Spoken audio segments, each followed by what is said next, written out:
Episode of Just One Thing for Health, part of Hippocrates Docs. Tonight on Physicians on Call, we have the amazing Dr. Brooke Goldner. Dr. Goldner is here in Houston, Texas, and she has a very interesting life story. Prior to becoming a physician, she was actually a patient. I think I'll let her tell you what happened with her diagnosis of lupus at the young age of 16 and how she helps people now. So Dr. Goldner, thank you so much for joining us. We're so happy to have you here. Can you tell us a little bit about your story? Sure. So my whole life story in what, like a couple minutes we're going to do? Sure. Or am I getting the summary? Take more than a couple if you like. So as you mentioned, yeah, so I'm a board certified doctor. I practice, I'm in Houston, but I have a completely telemedicine practice. And then my nutrition practice is worldwide.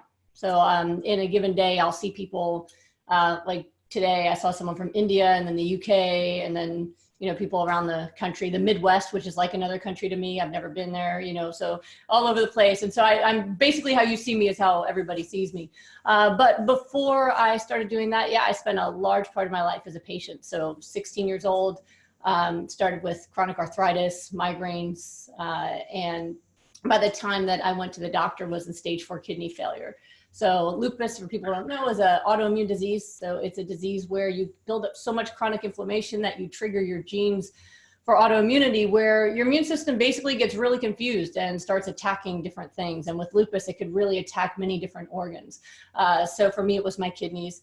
And I was just releasing large amounts of protein into my urine. And I was told that I probably had 6 months to live if I didn't do some aggressive treatments that were experimental at the time. So I did 2 years straight of chemotherapy in addition to high dose steroids just to get my kidneys in remission. And that was a rough experience. So, and they tried, whenever they tried to stop the chemo, my kidneys would get worse. And so we ended up doing it for about 2 years straight. So yeah, that was my life from 16 to 18 until we got that settled in. And week after my last chemotherapy was my first week of college. So I was for me, it was, I don't know if there's folks listening that have chronic illness, but for me, what helped me get through the worst parts of my life was my focus on my passion, my purpose. My mother is an incredible person who helped me understand that chronic disease was something that I had to deal with, but it wasn't who I was.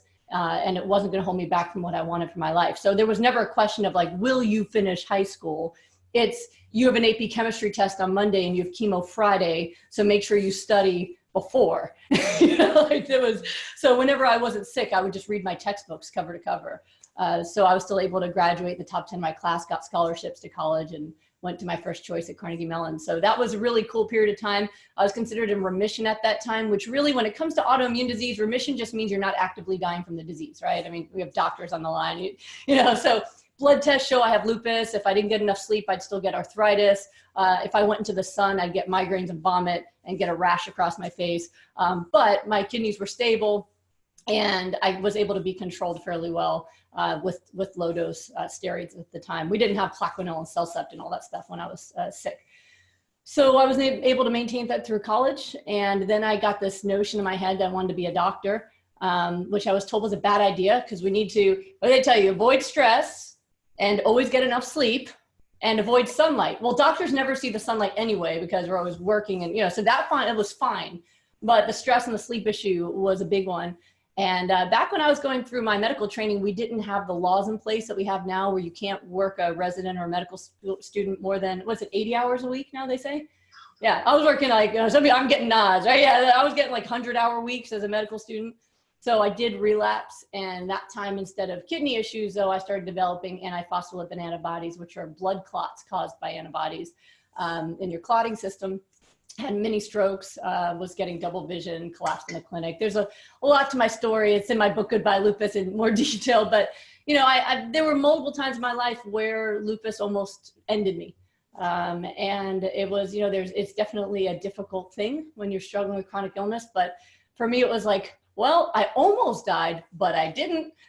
So I'm just going to keep going. You almost got me, but I'm going to graduate medical school anyway. I'm just going to inject myself with blood thinners every day for the rest of my life. And whatever time I'm on this planet, I'm just going to try to help people and make a mark so I'll be remembered and I'll do something that matters. So that's what I did. And so I had no expectation that I would ever not have lupus. I mean, between what I learned as a kid growing up with it and what I learned in medical school was that this was lifelong. And actually, I learned more in my medical training. I avoided reading about it too much, and there was no Google when I was growing up. You know, I date myself, but there was no internet. So I couldn't just Google. A lot of the people I see now, they're terrified when they see me because they've now searched the web. And, you know, my mom gave me a book, and I got to the second chapter and went, this is depressing. I don't want this. So I put it aside. But in medical school, I realized, you know, I'm not going to live a long life. By the time I'm in my 40s, I probably will be disabled by all the arthritis and everything I've lived with.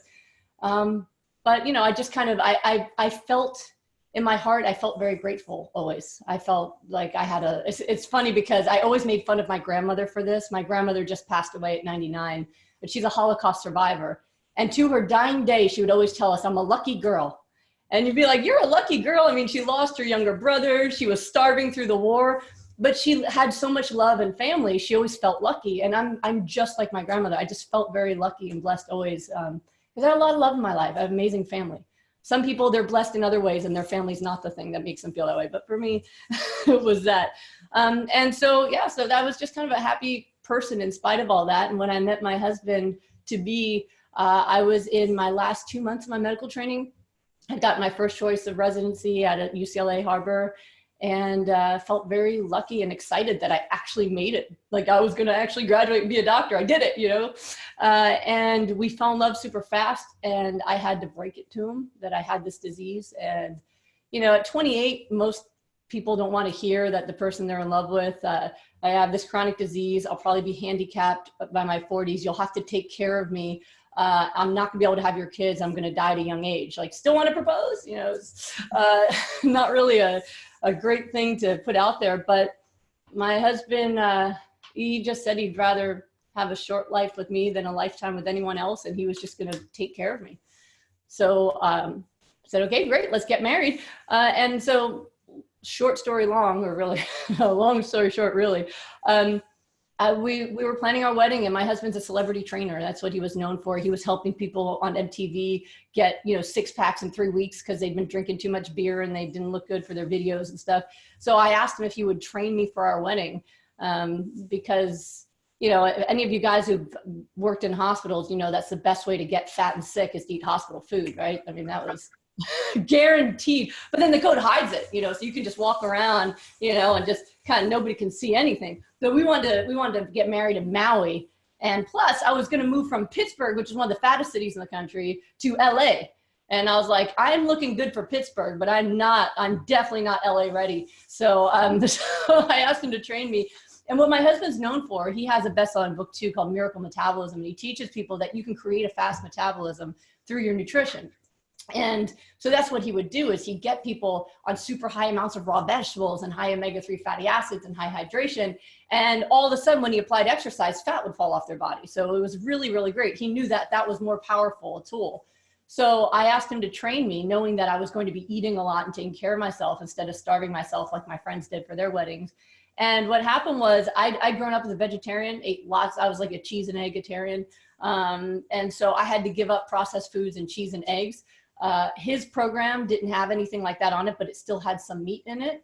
I had been an animal lover since I was a kid, and I refused to eat meat. So he just went, all right, I don't know. He'd never seen a vegetarian before. It's Pittsburgh. So he's like, I don't know, we'll give you tofu or soybeans, and then we'll do everything else the same. And so what happened was I went from a size 11 to a size 3 in about 3 months. But even better than that was I was pain-free in about a week. I had no migraines. I had enormous amounts of energy. I could work a 30-hour shift in the hospital and then go to the gym, which normal people without lupus don't do that, you know?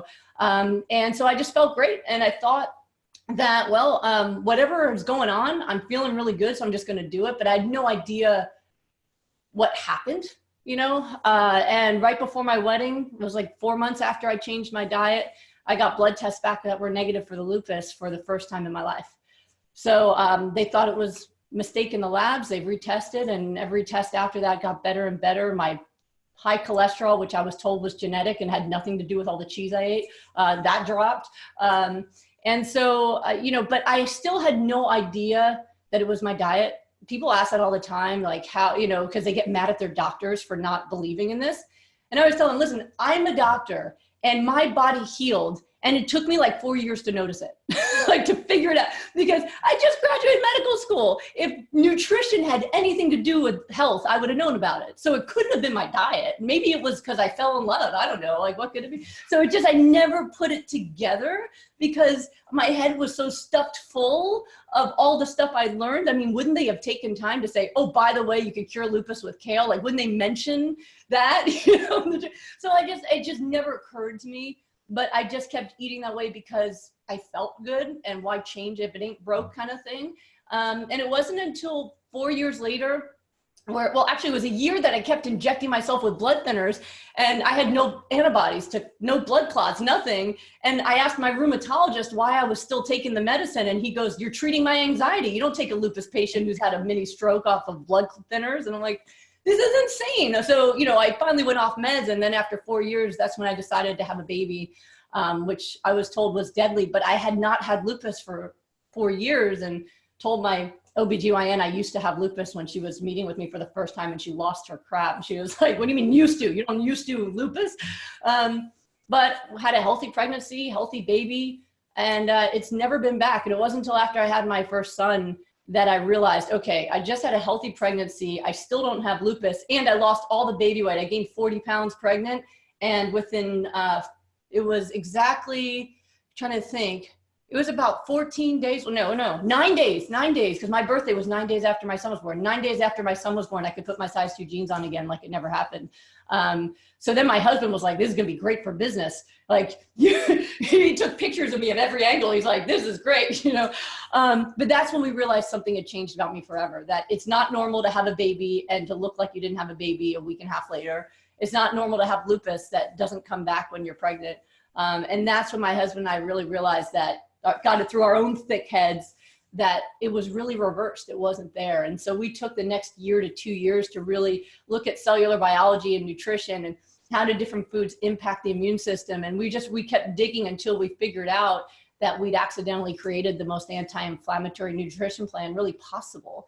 And so over the past decade, we've replicated those results. We really got it down to the most basic components, and every person we apply it to has incredible results. I just spent the past 10 hours this past week. I don't know if any of you guys went to my free classes I was teaching, but I give all of the information away for free. I teach my entire healing protocols for free because I want everyone to know how to get their health back. I don't want that to be something that only if you can pay me can you get the secret juice, you know? So I put it out in my book. I teach free classes. I do live Q&As. I do everything I can to empower people to take their health back. And you have to do it right. You have to be specific, but it works and it's incredible. That's an amazing story. Oh, thank you. Number one, it's amazing because you're a physician and you have this profound story, even though you went through medical school. It's just an amazing story. In spite of going to medical school, I finally got it through my head. Yeah. So when you were growing up, and you only were eating eggs and dairy products, did you ever think that those two parts of your diet could be potentially harming you? Did anybody ever give you a sense of, since you wouldn't eat meat, that's a positive thing, but that sounded more ethical, yes, and nutritional. Did you ever have a sense that the eggs and the dairy might be doing any harm? Well, no. I mean, it's interesting. I think because I ate eggs and dairy, people left me alone, you know, because it was weird. I mean, we're talking about early 90s, being a vegetarian in the Northeast. So at the time I was in New York, which is where I originally came from, even though I try to hide the accent. But, you know, it was just really unheard of. So people, when you say you're vegetarian, people would go, what is that, a religion? I'm like, yeah, like Presbyterian. Like they're just, I mean, truly no one knew what it was. Nowadays you say vegan and, you know, Ellen DeGeneres, they're like, yeah, we know that, Beyonce, sure. But back then it wasn't as cool as, you know, I feel like I'm part of what made it cool, right? Now I've never been cool, but it was, you know, it was weird enough, but it wasn't that people picked on the fact that I ate the eggs and dairy. It was more that, oh, you don't eat animals. What's up with that? That's weird. So I've been, I think it's also been really important to me because I made that choice early on. I'm really good at being weird and I don't mind, like, so I'm good at helping others who get picked on, where, you know, they go to parties and they go, how could you be plant-based and all that? And so I help people, you know, because I fought those battles from a young age. But yeah, it was purely an ethical decision back then. I didn't understand the ethics of the dairy and egg industry back then. I just knew I didn't want to eat animals. But it's interesting that, you know, I had high cholesterol by 19, and I always loved salads. I loved vegetables, but I ate I ate eggs every day. I ate cheese on everything. And when I got high cholesterol, I asked my doctor, what do I do? And he said, blame your parents. Like, that was it. There was no, wow, you eat a lot of cholesterol. There was none of that. And everybody was shocked when it just went away when I stopped eating that stuff. Yeah. And none of that was revealed in medical school. There was not any inkling of nutritional training that would have told you to worry about the dairy, to worry about the eggs. No, the opposite, really. It's the opposite. So, you know, it's really fascinating when I was uncovering all this. So I never knew about, you know, T. Colin Campbell, you know, and Essie and all these people back then. I was reinventing the wheel on my own. And that's why my program is very different than other people's. So I think I love that it complements, but it also adds to. But I didn't even know there were other people doing it. The first person I learned about, I watched a documentary about Gerson. I went, oh my God, there were people back in the 40s who knew this stuff. And then it got buried, you know, and he found out that you could, I think it was tuberculosis that he was healing with juices. And then they figured out there was a medicine that would do it, and they just stopped using nutrition. Right. And that's kind of been the way of Western medicine. I think we knew back in the day, you know, back when I've taught classes on how to have super healthy skin on a budget, right? So ageless, glowing skin on a budget. You do it all with what you eat. I wash my face with water, nothing else. Like, it's inside out, right? But when I looked back to understand how nutrition affected the skin, I learned that the earliest dermatology books said to use nutrition, right? That was before they had all the creams and the steroid creams and all that stuff. They told people how to eat and to avoid sugar and drink a lot of water. But then when they developed all the creams and pharma got involved, all of a sudden the textbooks don't have that anymore. So I found that really interesting that, you know, I would go to dermatologists sometimes. I had the male rashes and other things. They never knew any of this stuff. So it's fascinating to me. I feel like it's almost rediscovering this lost science that came, you know, we've become so medication dependent and also very laboratory dependent. I'm constantly diagnosing people with illnesses that their doctors say they don't have because they don't have all the criteria in the labs. I'm like, your body didn't read the textbook. Like, you can't look at somebody who's chronic, that you see the inflammation, you see they're in pain, and you go, nah, you have nothing, go see a shrink. Like, just blows my mind. We've forgotten the art of actually talking to people and listening to them and really taking care of them in a more natural, holistic way. And so I'm bringing that back. I feel like sometimes I'm like the Bernie Sanders of the medical world. Like, we got to get together and there's going to be a ground up movement. All right. We're going to. Thank goodness people are doing this now. Thank goodness for your tactics on this. So let's talk a little bit about your kidney disease, because one of my friends would like to ask you a question. She is in a late stage, well, not a late stage kidney disease. She just has very, very low kidney function. She apparently was born with only one, and she didn't know that until much later in life. I know the philosophy behind your green smoothies, and I'm going to ask you about that in a minute. But what kind of advice might you have for somebody? She's not on the call tonight, unfortunately. I'm asking for her because she's elderly and she didn't want to get on the call. What could you tell her to help get her kidney function back up with only one kidney, but the one kidney only producing about a 20% function? Well, part of it I want to know is what's going on. I mean, because you can have one kidney and have it work just fine. A lot of people never even realize they don't have one kidney. So does she have an autoimmune disease, or what's killing her kidney? You know, that I couldn't answer for you. I don't think she's been diagnosed with any autoimmune diseases at this point, not that I know of. So I'm not sure. Yeah, because I'm a client with one kidney, but she has perfect kidney function. There's nothing going on there. So that's part of what I want to know. But I can tell you in general, I mean, the folks that have helped reverse her kidney failure, those are folks that have autoimmune disease. So it's a two-part system, right? Is one, we got to shut off the inflammatory illness, and then we got to feed your body in a way that optimizes cellular repair. So it really is a good segue into why I teach the nutrition I do, right? So it would be, you know, a lot of what we learned with plant-based nutrition is what not to eat, right? So don't eat animal products, don't eat processed foods, don't eat oils. And that can make a dramatic improvement in people's health, right? If you take away the things that are making you sicker, you give your body a chance to do some repair work, which is really important. But it's often not enough for autoimmune disease. I have so many clients that come to me who are on programs already that aren't working, where they're eating plant-based diets that are high in potatoes and beans and cooked vegetables. They're eating zero fats at all. And they're either just got autoimmune disease. I mean, I just treated Ellen Jaffe Jones, who's, you know, she's sharing this all over the place. Yeah. So she's written like 4 or 6 books on how to be a vegan athlete, but she developed psoriasis last year. And she's, you know, she used to teach classes for some of the plant-based doctors and all that stuff, but she wasn't eating the components you need for healing. Within 2 weeks, I got her psoriasis to go away. So it's, so when you're looking at reversing illness, one, you want to stop getting sicker, right? So my husband teaches on the stage when he goes, step 1 to rapid fat loss, stop getting fatter, right? So I love that because like, oh, right? So step 1 to healing is stop getting sicker, right? So that's what a lot of people do, but unfortunately a lot of people stop at step 1, which is stop getting sicker by not adding all those things. But you got to look at, when you're looking at the cellular biology of the cell, what do you need to supply it in order to optimize its function, right? So you got to look at micronutrients, vitamins and minerals and phytonutrients like antioxidants, right? Omega-3 fatty acids. So all of the first ones I mentioned, all the phytonutrients come from vegetables really, and a little bit from fruits, but vegetables have way more.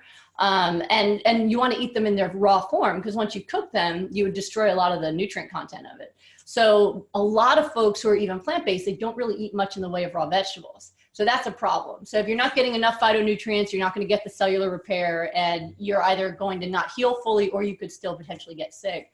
And the other one's omega-3 fatty acids. You know, those are one supposed to be incorporated into your cellular membrane to make your cells communicate better with each other. I'm simplifying how it works. And then the other thing is they create your anti-inflammatory immune system. So your immune system needs to be able to create inflammation, because that's important. When you get a cold or something, you need an inflammatory response. But then you have to eliminate the inflammation, right? So you don't want to like spray soap on your car and walk away. You want to then wash it off, right? You want to get rid of what happens. So omega-3 fatty acids are the building blocks of your anti-inflammatory immune system. And so a lot of people who are eating plant-based get afraid of all the fats, and they leave out the ones that actually heal them. So omega-3 fatty acids are essential. I use chia and flax seeds pretty much exclusively in my clients. And then water. Water is involved in all the chemical reactions that take place for cellular repair, for fat loss, for metabolism. So a lot of people are dehydrated. And so even though they're eating well, their cells can't function optimally because they just don't have enough hydration. So what I do is I push those nutrients, and I push them up as high as I can, as high as someone will tolerate. And what happens is they go into this rapid healing mode, and it's really fast. You know, I just got off the line with someone who just, he just joined I have a 4-week rapid recovery program where you work with me every day for 4 weeks, like unlimited access to my cell phone every day for 4 weeks. Like when I work with someone, I'm going to make you better. You can't hide from me. Like if I have to send you a text with like a picture of Adele saying hello, I'll do it, you know, like whatever it takes. So, you guys can still hear me, right? Because I see a mute. So, okay, cool. So yeah, so we have to push all of those nutrients, and we have to be consistent. But the guy that I was just talking to, you know, he just came to my free classes, and he's been in pain. He's had lupus for now 12 years. And within 4 days of starting my smoothies, which have the high vegetables and water and omega-3s, 4 days into it, he feels better than he ever did. And he's like, how is this happening? You know, so it really works fast when you do it right. So the reason I tout the green smoothies, and I pretty much always have them with me, this is like my secret juice, you know, but it's not so secret, is that it's a great way to get people to eat raw vegetables. That's it's the trick. Is I was trying to figure out, when I healed from lupus, I was eating like 10 cups of broccoli a day. I mean, I had jaws of steel. I could have bitten the car door off of my car, you know, but a lot of folks don't like to eat vegetables. They just don't. And it's a shame. You know, my kids love them, but for them, it's just food, because they've never had a chicken nugget. They've never had, you know, so they're like, oh, I'm hungry, broccoli, yum. But for a lot of grownups, they're worse than a lot of kids are, right? So I find if I can put it all into a blender and make it taste good, they'll just drink it, and then they get better. So even people who are eating McDonald's, I can get them to drink these. So what we do is we created a formula that works, where if the smoothie is at least 75% greens, so the most powerful, when you're looking at, I want to deliver the most amount of micronutrients possible, right? So I want to get the most vitamins and minerals, all of that stuff. leafy greens and cruciferous vegetables hands down beat everything. You know, sometimes people are like, oh, fruit, what about fruit? There's almost no minerals in fruit. Fruit come from soil, minerals come from soil, right? So by the time a mineral has to travel up a tree trunk and make its way to a fruit, very little left. Whereas you take kale that's sitting right there in the dirt, man, that's full of great stuff. So I use the stuff that works the best. So we fill up the blender like 75% full of leafy greens, spinach, kale, chard, whatever they like. And then we put in, if you're starting out, like a handful of chia or flax seeds, you put that in, and then 25% that's left, use that for fruit. And it's enough fruit to make it taste good. People never believe it till they try it. But if you use really ripe fruit, like very ripe bananas with the brown spots and maybe some, you know, frozen mango or pineapple for flavor and to cool it down, it tastes really good. And people, more importantly, will drink it. You know, I hang out with Gregor sometimes, you know, Michael Gregor. And, you know, when I first started seeing him at these conferences, he's like, I don't know about, you know, the smoothies, maybe you're supposed to chew. And I'm like, they work. That's what matters. That's all I care about is they work. He's like, all right. And then like 2 years ago, we were sharing a conference together and he's like, there's something about those smoothies of yours. People keep telling me that they're saving their lives on these smoothies. And I was like, I know, I'm telling you they work. He's like, oh, well, why do you think they work?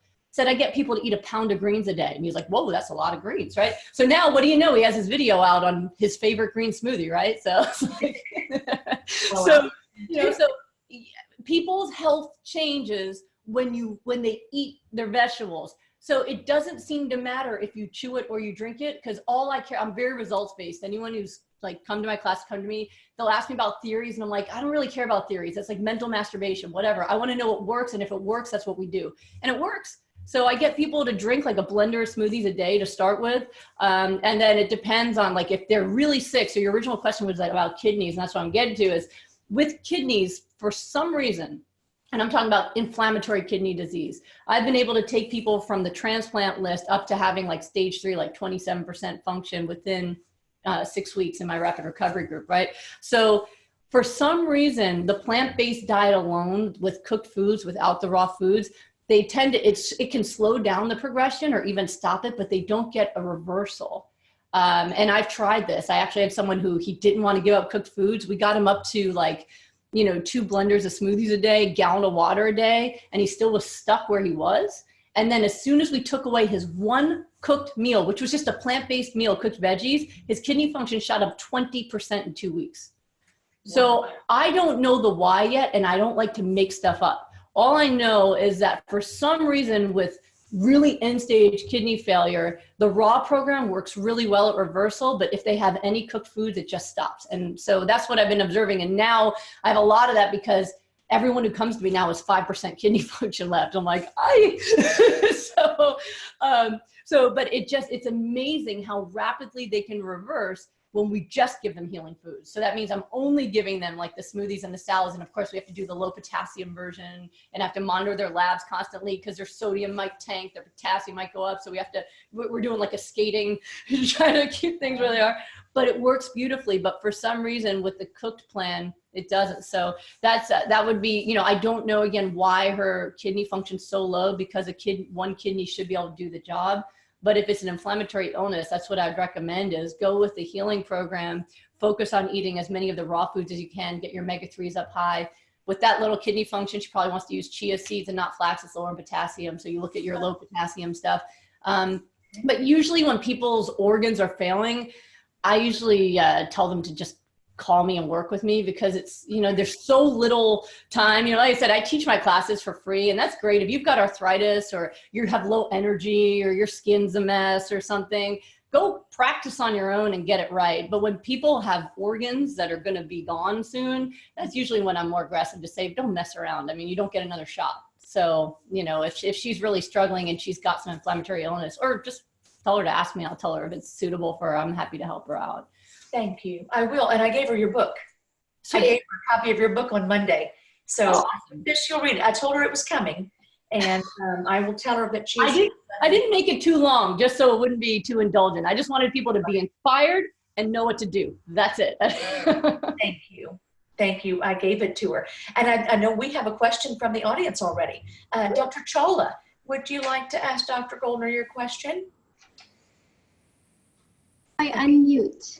Yes. Oh, okay. I'm unmuted. Hi, Dr. Goldner. Couple of things before I ask you my question. I wanted to thank you for all the work that you do. We actually heard you on a podcast in 2017, Plant Yourself, Howard Jacobson. And since September of 2017, our family has been drinking smoothie every morning. Yay! That's where that glowing skin comes from. Thank you.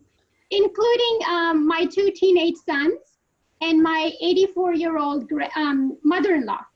So everybody has noticed improvements in their health. And also, actually, I've referred a few patients to you.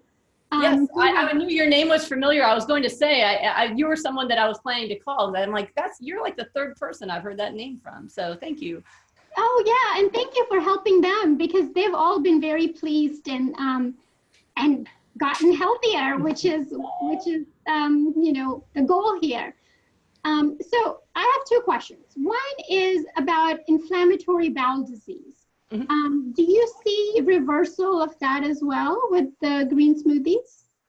Yeah, so it really depends on how symptomatic they are, how quickly we push it, right? So I think probably I'm speaking to the choir here that we think what we put into our bowels probably is the most powerful influencer of the health of our bowels, right? Something that a lot of GI specialists don't seem to agree with. I don't know why. But what we put in it seems to irritate it or heal it. I've had a lot of people in my groups that also had inflammatory bowel issues as well. So it's really a multiple prong approach there. So if they've got inflammatory bowel disease, one, I have to look at, can they eat and hold things in, right? So some folks, they've got bloating and issues, but we can still use smoothies, maybe some pre and probiotics, and they can handle it. Other folks, you know, I had a lady with Crohn's disease where anything that went into her mouth came out within like 5 minutes. So like, all right, we're not doing smoothies yet because it's going to be a waste. So, I mean, she literally couldn't leave the house without having to plan the bathrooms along the way. You know, so really horrible. And she had been on immunologics, you know, IV before, and she hated them. And so she decided she was even willing to be vegan if that's what it took. So it wasn't her first choice. People don't come to me as like a first choice. They're like, oh, raw vegetables. Let's try something else first. I'll do potatoes, see how that works. Maybe I don't have to do raw vegetables, right? So, but for her, because nothing was sticking, I actually started with green juices first. I'm not big into juicing, but sometimes you need to rest the bowel. So it's kind of like I always tell them, you know, walking is healthy unless you have a broken ankle. So smoothies are great unless you have a broken bowel. So for bowel rest, I'm not a fan of fasting. I've seen really awful things happen for a patient of mine that did a water fast and ended up in bone marrow failure. So I'm very scared of those things. So I prefer nourishment. So what I did was I started with the same recipe I used for smoothies, but I did it as a juice form. So she was getting some vitamins, she was getting some nutrition. We still did the hydration and waited for the diarrhea to stop. And so the diarrhea stopped in about 2 weeks. And then we were able to add the omega-3s, we were able to add the smoothies. And we just slowly built up, like have a shot, have a cup. And then she was able to build up from there, and she was completely symptom-free after that. So that was one example where, okay, if you can't hold anything in. But a lot of folks have not Crohn's disease, but inflammatory bowel disease that is also related to anxiety disorders as well. I'm sure you've seen that, your primary care, right? So yeah, and so there's a really strong connection there. So a lot of folks I see with inflammatory bowel disease, their whole life is about their bowels.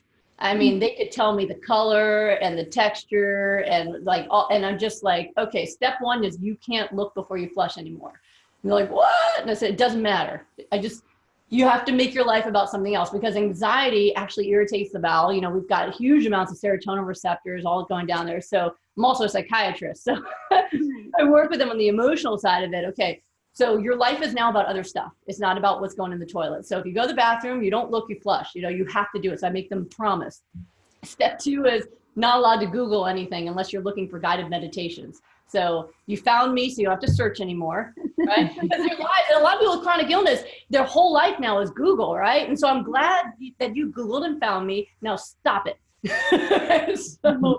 So we have to stop Googling. We stop checking the toilet. And I start having them build quality of life. Like, I want you to do something that's actually fun every day. It's weird how grown-ups think that you're not supposed to have fun, right? I think you're supposed to. That's the whole point of being alive. It's one of the gifts Lupus gave to me as a kid, is you learn you don't know how much time you have. So smile, have fun, smell flowers. So I try to help them build up their quality of life too. So the calmer and happier they are, the better their bowel symptoms always. And then we work on also then the nutrition. So making sure that you're not eating, animal products, dairy products, things that damage the gut. They usually can do a combination of raw and cooked food. So doing smoothies and then doing some, steamed vegetables and things like that. And they tend to do really well. But I've found that I have to do the mindset stuff first for most people with inflammatory bowel disease, because they just, as long, it's kind of like, I don't know about anyone else, but I always had the kind of stomach that, first day of school, I had to like poop 3 times before I got on the bus. Like, am I the only one? Okay. Yeah. So, we're designed that way, that fight or flight instinct. And I always teach that to people. I spend at least an hour with people, and I teach them like, that's fight or flight. If you're in danger or you're scared, your body empties itself so that you can run unhindered. You can lighten yourself, lighten your body weight and run. But if you're in fight or flight all the time, then you're just going to be constantly dumping.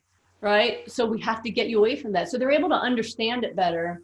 And I get them to buy into that we have to find your peace and serenity, find happiness, stop focusing on illness, stop focusing on the toilet, and let's just see what happens. And they tend to do really well. They usually notice a difference very quickly if they follow what I say, that within a week or two that they just notice, wow, there's less spasm, I'm not feeling all that pain, and, they get better. So, and that I usually use high-grade probiotics too. Most folks also have had huge amounts of antibiotic exposure and other things, so we have to rebuild their guts, but they do well. I mean, it's really impressive, when I see a lot of people go into my rapid recovery group because they have arthritis or lupus or something else, but they also have SIBO or something else, and that heals with them.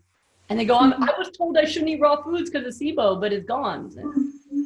So yeah, when you do the right thing for your body, it just heals itself. We don't have to do that much as doctors, still get the credit. But we don't have to do anything. You just let the body do its job and you just sit back, That's a nice way for you to think of it. Yeah. Turn them on to that. They couldn't get there.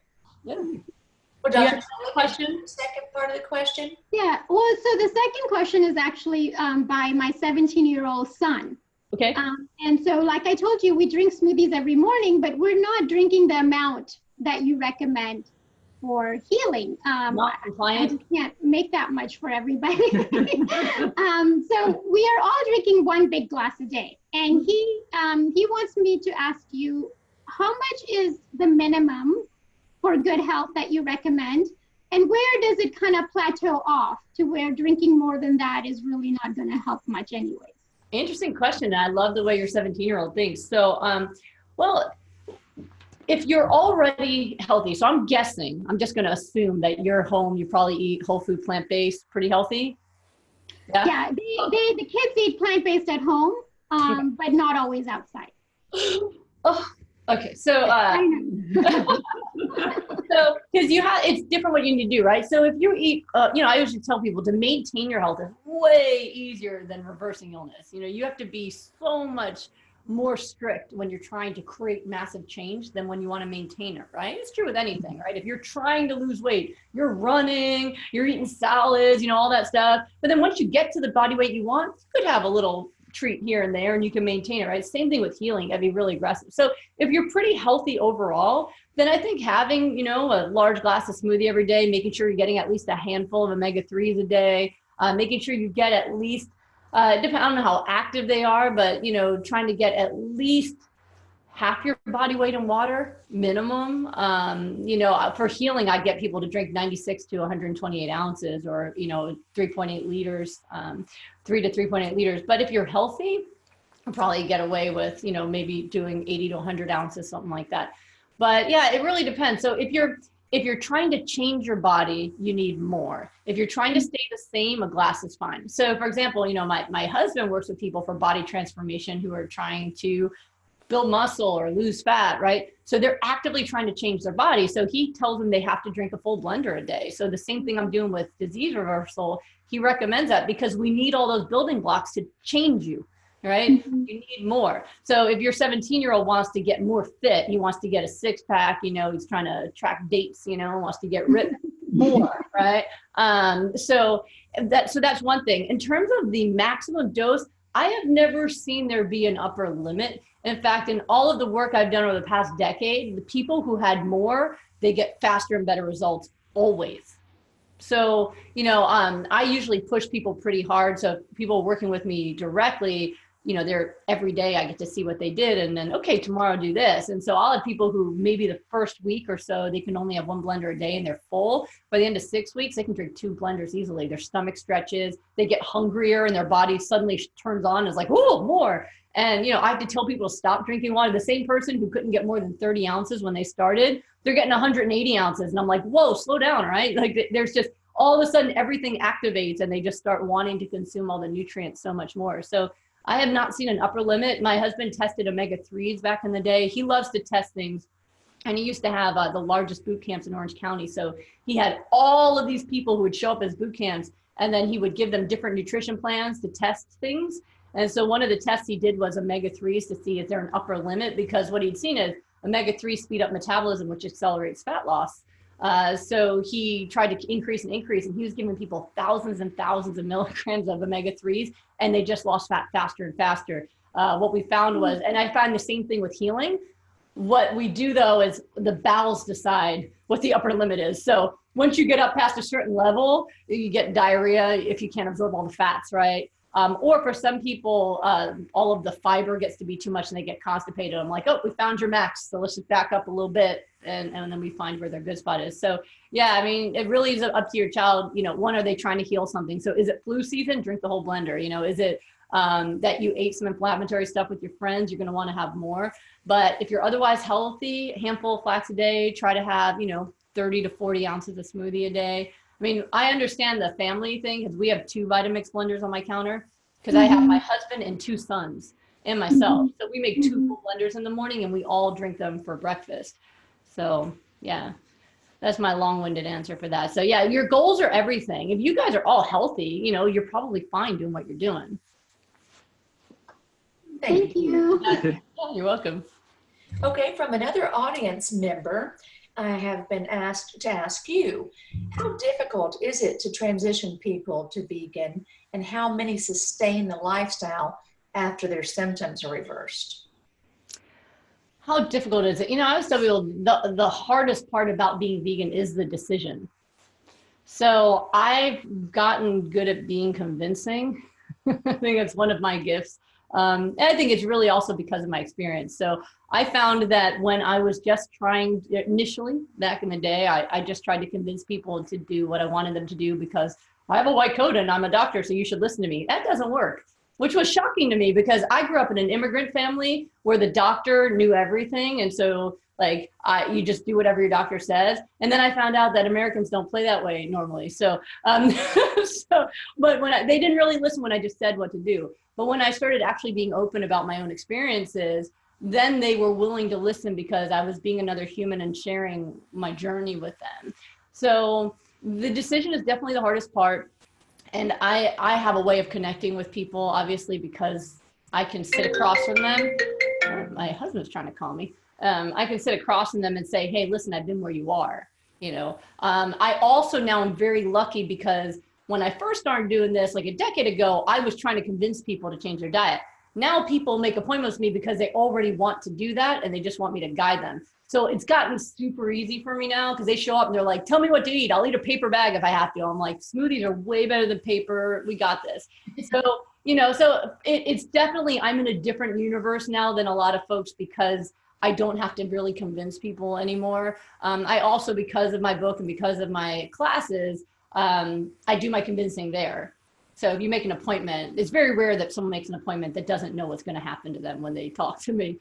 In terms of maintenance, I think, again, I have a unique population because when you've been that sick and then suddenly you don't hurt anymore, that's very motivating. I think a huge percentage of the people I work with stay on it because they don't want to hurt anymore. Like if your kidneys start working again and all that stuff, but I think there is some experimentation that happens, not necessarily always with meat and dairy, but especially being vegan is way too sexy now. I mean, you can you can go to the regular HEB and they've got vegan cupcakes and they've got, vegan mayo and they've got vegan cheese and all that stuff. So sometimes people think that they're eating healthy and, they're not. So it's definitely, there is some experimentation, but what I tell them is I always teach people very much, people ask me if I miss psychiatry, and I'm like, I never left psychiatry, because teaching people how to eat is all psychological.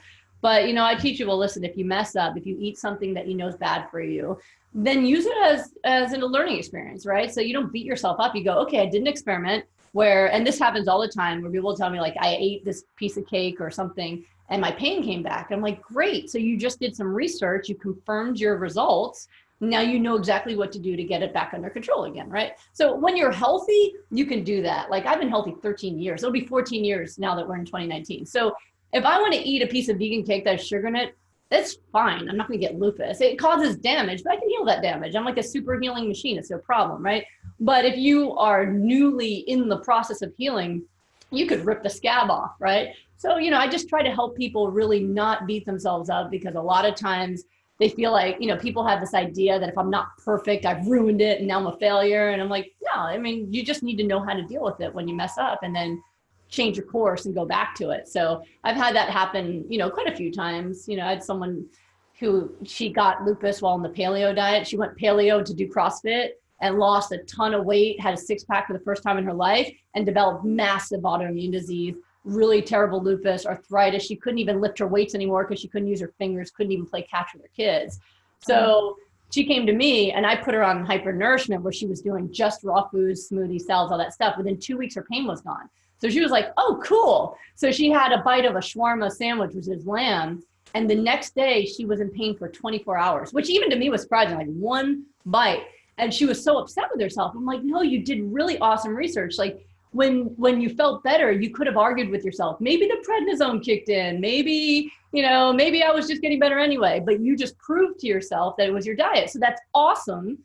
Now get back on your smoothies and let's keep going, right? So I think there is going to be people who regress. I don't know numbers or percentages, but I really try hard to prepare people psychologically for the entire journey. How to deal with peer pressure, how to deal with it when you mess up. I mean, in my rapid recovery group, I always help them strategize. Like, if you fall off the wagon, I always talk about why. You said you want to be lupus free. Why did you eat that cake? Let's talk about it. And I help people work through, their traumas, basically, about feeling not good enough or feeling worthless or all those kind of things, so that they can actually go after what they want.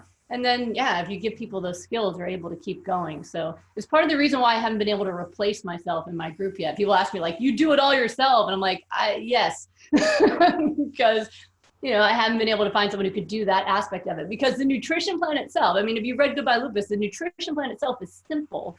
Mm-hmm. It's the decision to do it that's hard. Right. And every day you have to decide. Every day you have to make the decision again. I'm going to do this today and I'm going to get healthy. And so that's where I put, I think, the majority of my effort into my clients and my patients is all in here. And really addressing them here, connecting with their hearts about why are you doing this and what do you want your life to be, and helping them envision what their life's going to be like when they're not in pain and they can do whatever they want, because then it's easier to do, right? If it's just bagel and cream cheese or smoothie and it's willpower fails. Versus, like, when you're focused on your why power, like, why do I want to do this? What do I want for my life? Why power will always win. So that's I think the hardest part that you got to work with people on. And again, this is working with people who are chronically ill. They tend to have really big whys and motivation I can tap into to help them do that. Wonderful. Well, the next part of his question might be exactly what you've just described. He also asks, are the majority of the people you treat really sick? Or are they really interested in becoming healthy? Yeah. Most people who come to me, they're like, all right, fine, I'll do smoothies. They tried everything else. All right, I ate only meat. I ate bone broth. I went into kidney failure. Fine, I'll eat vegetables. Yeah. So most of the people I see are very ill, which makes for astounding stories when you talk about what happens to them. But usually the people I see have had, chronic lupus, rheumatoid arthritis, scleroderma, multiple sclerosis. I've treated Parkinson's, people who are just severely ill. I'm usually people's last bet. Like, I've tried everything. When people say that, I'm like, perfect. I'm ready for you. Let's do it. But yeah, I do have the occasional person. Like I had one person in our Rapid Recovery group who had obesity and everyone in her family had diabetes. And she's like, I don't want to be them. So she did it preemptively, which I thought was really cool. But for the most part, yeah, they're pretty sick. Yeah, it does make for better results, I'm guessing. So he asks one more question. Dr. Testa says, do you have any idea if the smoothies have an effect on the microbiome in any way? For sure. Yeah, for sure. I mean, I haven't tested that. Like I'm not doing stool testing to see results. I'm just looking at symptoms, you know, but for sure people's guts heal and they feel better, and that's what matters. Yeah. Have you treated some cancer patients? I'm asking, that's a personal question for a friend of mine.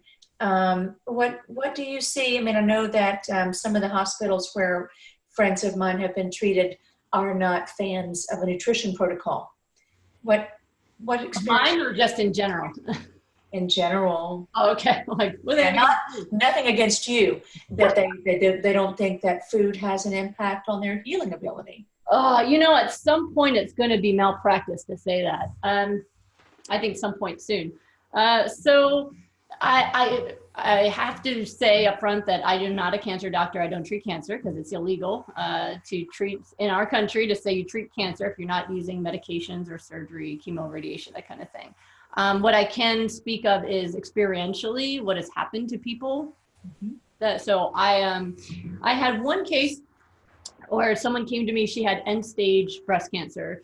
End-stage because she had breast cancer when she was in her 40s, had radiation chemotherapy, went into remission, and it came back again. And I think I'm trying to think of her age. I think she's in the late 60s, and could not repeat those treatments. So body can't handle another round. So she was, at this point, the cancer had disseminated through her entire body. So the cancer was in all of her organs, it was in her bones. She had tumors removed from her face that were breast cancer, so in her skin. So it was not at a point where there was medically anything to do. And she scared the crap out of me when she told me all that. And I said, I don't think I can, do anything to heal this. She goes, if you want me to get a lawyer statement, I will sign it. I don't expect you to cure me. She goes, here's what I want. My daughter's getting married. I want to have energy, and I want to try to boost my immune system. Maybe my immune system can fight. And I said, I can help your immune system. I can help you with energy. Okay, I feel safe there. Because this is a scary, her illness is scary. So she did 4 weeks of rapid recovery with me. So I did, super high doses So did super high doses of the smoothies. I also had her eating block of tofu every day, using the phytoestrogen in that. And what happened was really incredible. So she had 8 to 10 out of 10 bone pain when she started from tumors growing in her bones. At the end of the 4 weeks, she was 2 out of 10 bone pain. And she had a tumor that was visibly growing out of her, from behind her clavicle, and it had receded completely, couldn't see it anymore. And she had so much energy, she actually danced at the wedding, which was just, it stunned me because I've never treated anybody with cancer like that. And I was begging her to go get MRIs. I'm like, I need to write this up. We need to talk about this. But she's like, I love you, and I'm out because I don't want to see or talk to doctors anymore. I just want to live my life, and be done with doctors, which I understand. I mean, this woman's had enough of doctors. But it was really extraordinary to see that. And I really had no concept of whether or not, like, how powerful can it be? You hear anecdotes about people saying that it helped them with cancer, but she was the first person that I treated that had really serious disease. And it was really stunning. It was really stunning. I've also had people reverse pre-cancer. So I had someone who had cervical dysplasia with HPV positive. And she did my program for chronic arthritis, but her arthritis went away and her pap smear came back normal and her HPV was negative. I was like, whoa, that's cool. So I'm always amazed. Like, I get excited every time because I still don't know everything that can go well. But what I see, again, it's like, feed the body what it needs and stand back.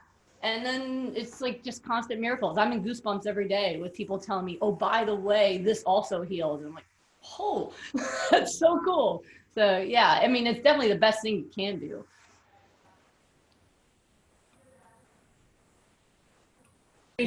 With medication or chemo or radiation have been able to give credit to nutrition. So I guess your anecdotes or the patient who says she's done with doctors, then even her doctors didn't get to see this, did they? No, no. And, you know, I had a Canadian doctor call me. He's like, please, can you talk to my patient? Because he told them that they should do smoothies because they had cancer. And their cancer doctor told them to not eat any raw vegetables because this was the reason they gave. And I almost fell out of my chair was, if you do that, you can make the cancer stronger. Yeah. And I was like, so you understand that what I'm telling him to eat is going to make him healthier, but you're afraid the cancer will get healthier. It was just bizarre. Yeah. I just wish doctors would say, I don't know. That's what I do. If I don't know, I just say, I don't know. Don't make stuff up and you'll be safe. You know, just if someone says, can food help this? And you've never tried to heal someone with food, you just say, I don't know, but I know someone who has, and then you move on, you know? But yeah, it's a scary thing. Cancer is a terrifying illness. But yeah, we do know that. I mean, T. Colin Campbell showed that, you know, dairy, you know, the protein in dairy can turn cancer genes on and off, right? So we do know that food is a powerful tool for health and for disease. Absolutely. One more question from the audience is, what about the links between shingles and nutrition? Do you know any links there? Well, I mean, shingles is really, so you're getting, it's again, your immune system is not able to fight off the virus that's been just hanging out waiting for its opportunity, you know? So it's really the same thing. You strengthen your immune system in the same way. You know, it's the same reason why I've had people who had herpes just disappear, that, you know, genital herpes that just stops showing up. That you strengthen your immune system. You have your omega-3s, you eat your greens, you do all that stuff, you drink your water, and your body will be able to strengthen your immune system, your ability to fight. Because, you know, shingles usually happens when people get run down, right? Elderly people, immunosuppressed people, people under a lot of stress. Yeah. Interesting. Okay. Do we Lynn, I believe you have a question. Okay, gotta be the last one because I promised that I was gonna get off at 8. So is that all right? Okay. Okay. I could talk to you all night, but I. Well, thank you, Dr. Goldner. My question is about kids. Are you seeing kids come in with similar problems? I'm curious because my grandson has eczema, and well, one of my grandsons, and my granddaughter is now contracting something on her skin, and I've been talking about smoothies and greens and Are they healthy? Because that sounds a lot like kids that eat dairy and animal products. yeah, they're eating cereal, but not a lot, a couple of days a week. But yeah, I see a lot of sick kids, and what's really sad is autoimmune disease in general has become so aggressive. I mean, when I was 16, I was told I was fairly young to develop it. But you know, this was in the 90s. Now, like this week, I have an appointment tomorrow with someone who's 3 years old with a lupus diagnosis I'm about to meet with. I've treated 5 and 6 year olds with lupus, with rheumatoid arthritis. It's really crushing to see them so young. And I think there's a lot of reasons behind it, you know, but it's really tough. But the same thing, I mean, kids' bodies are growing. So they're building cells actively. So we got to build cells out of good stuff, right? So I use the same programs, you know, I just modify for how much they can hold, and, you know, and I make it a family thing. You know, I said, you have to make this a family transition. It's not fair to have the kid eating a smoothie and you're eating pork chops or something. You got to do this together.